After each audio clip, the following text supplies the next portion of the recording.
We were sitting here in our live truck in this exact spot working on a different story. All of a sudden we hear the crash, we look up, and we're staring right at a crime scene. You can see the damage along the trailer here. We're told by the driver that there is nothing in the trailer at the time of the crash. We're actually on the ground right now, basically ground zero. I'll give you a live look outside of where this potential tornado may have touched down. Look at this. Look at how strong the wind is picking up right now. The wind, it is gusting. The rain is also covering the camera there. It's very hard to keep it dry. I'm 6'5". This thing is towering way over me, sitting on its side. My photographer and I drove on the road and saw the posted speed limit sign of 30 miles per hour. Using a radar gun, I clocked the majority of traffic coming off the ramp at more than 40 miles per hour. So how much peace of mind does this provide?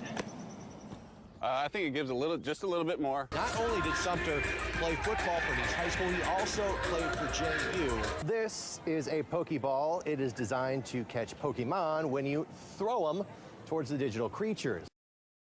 Animal control officials still on the scene right now. They've been out here since about 6 o'clock. We're actually in the middle of the cages in the backyard of the home that was seized. If you look over here, it's dark, but if you swing the light around, you can see the animal control officials actually grabbing some of those seized chickens out of the cages right now. We're told that right now we don't know the extent of any of the birds that were seized, but we're told all of them were found alive and they will be examined tomorrow. But if we swing the camera around, it's dark, but the light will pick it up. You see the intricacy of this alleged cockfighting ring, all of the cages where these birds were stowed. We are still working to find out whether or not the fights actually happened on this property off of New Kings Road, or if this was more of a training ground. You see just all of these cages as these birds, they are being saved.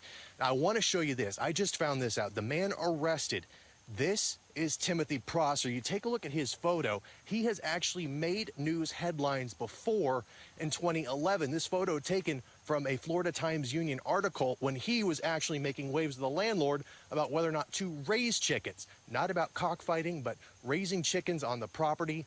And now we know the allegations that he is now in custody, charged with felony animal fighting. Animal control officials on the scene now. They're making sure that every bird is recovered. Another one right there coming into your living room.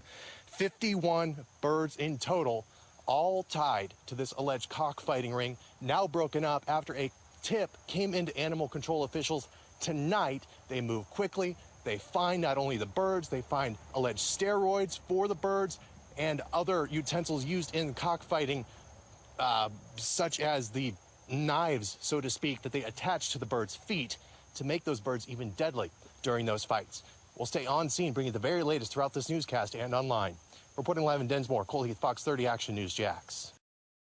Action News Jax investigates a potential danger surrounding a growing online game. Pokemon Go has people from around the world using their smartphones, so I'm told, looking to catch those digital creatures. Well, tonight we found some of those creatures can be found just feet from registered sex offenders' homes. Action News Jax Cole Heath investigates whether there are any safeguards to protect players. Using the app, we found several Pokemon in this park alone, but one thing you won't see here are convicted sex offenders, which we found in the area. You get it?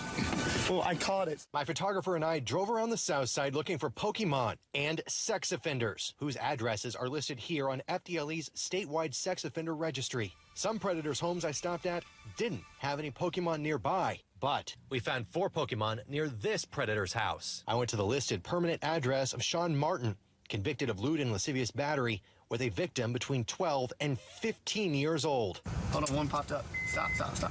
A few houses down from Martin's listed address, we captured this Bulbasaur Pokemon. To my knowledge, there's no built-in safeguards whatsoever. Action News Jax crime and safety expert Ken Jefferson says game developers are not required to track sex offenders. The manufacturer's not going to go through the trouble of going to a map to see where sexual offenders are. My reaction is that I'm hoping that parents are keeping an eye on their children. Brandy Reardon plays Pokemon Go with her husband. I spoke to her at Drew Park on the south side, where he found 3 different spots people can meet to play Pokemon Go. The FDLE says sexual predator Robert Boswell lives by the park. I go on runs and walks all the time, and I'm bound to, travel past a sex offender's house at some point. They're going to obviously have to make changes and make it more safe. I did reach out to Pokemon Go's developers to see what, if any, safeguards are in place to protect players from sex offenders and predators. I did not hear back. Reporting on the south side, Cole Heath, CBS 47 Action News Jax. Action News Jax wants you and your family to be safe while playing Pokemon Go. We've put a link to the FDLE's sex offender database on this story at actionnewsjax.com.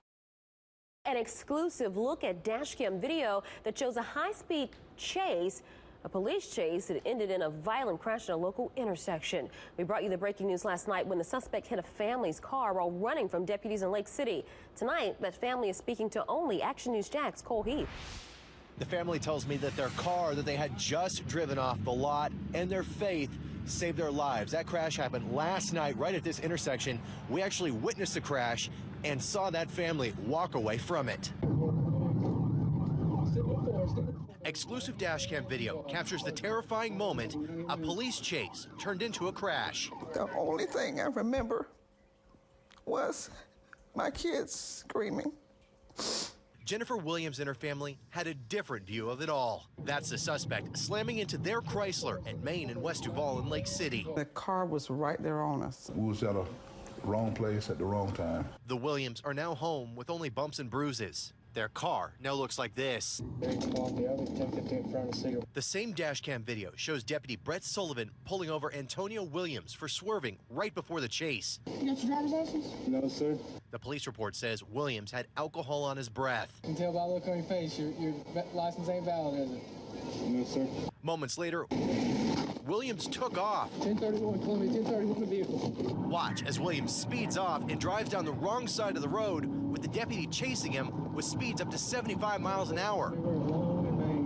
Then the crash. Stick with four there, Lonnie and Duval. Are y'all okay? Okay. I just wanted to strangle the guy. When I looked back and saw my baby Pent in the back seat. You see him looking around. He's looking to see where the deputy is. I watched the video with Columbia County Sheriff's Office Sergeant Murray Smith. After reviewing the footage, your deputy did everything by the book, initiating the chase. Yes. Now, every time we have a pursuit, it's reviewed. From what I see, everything was done correctly. Where'd he go? Where'd he go? People like that should be off the road in prison. If you want to go, go. But leave our kids and our innocent people alone. Suspect Antonio Williams will go to jail once he gets out of the hospital, and we did some digging and found his criminal history, plenty of it out of the St. Petersburg area. One charge includes resisting an officer with violence. Reporting out of Lake City, Cole Heath, CBS 47 Action News Jax. You can call Jeff Green's Facebook post of his discovery, our map, as he and I cross the old Intracoastal, passing storm-damaged homes, to hunt for a car unearthed by Hurricane Matthew on the Matanzas Inlet. After walking a mile down the St. Johns County coast, the waves revealed what's left of the vehicle that was possibly under a washed-away sand dune for decades. It's almost like a Indiana Jones moment, huh? It is kind of like an Indiana Jones moment, you know, finding an old artifact that's been covered up for quite some time. Some people have asked, you know, maybe Jimmy Hoffa was in the trunk. Green tells me he's lived in Summer Haven his whole life, and he's seen how hurricanes and strong storms reshape this area. This was somebody's backyard. Their house would have been 20 to 30 yards to the right, and 100 yards or further from there would have been A1A and rolling dunes. As you can see, really nothing left besides a rusted out frame and all four tires still attached, parked, maybe where someone was trying to evacuate a different storm. It was probably left behind in someone's house in their garage during Hurricane Dora, but that's just speculation. So, what kind of car is this? I took pictures of it to some local experts, the St. Augustine Cruisers. Any idea of what this could be? I would say probably a Ford or a General Motors, but there's no way to know without pulling the frame apart and checking for the serial number. A mystery surrounding worn tires and a chassis, uncovered after possibly spending more than 50 years under the sand. Cole Heath, Fox 30 Action News Jax.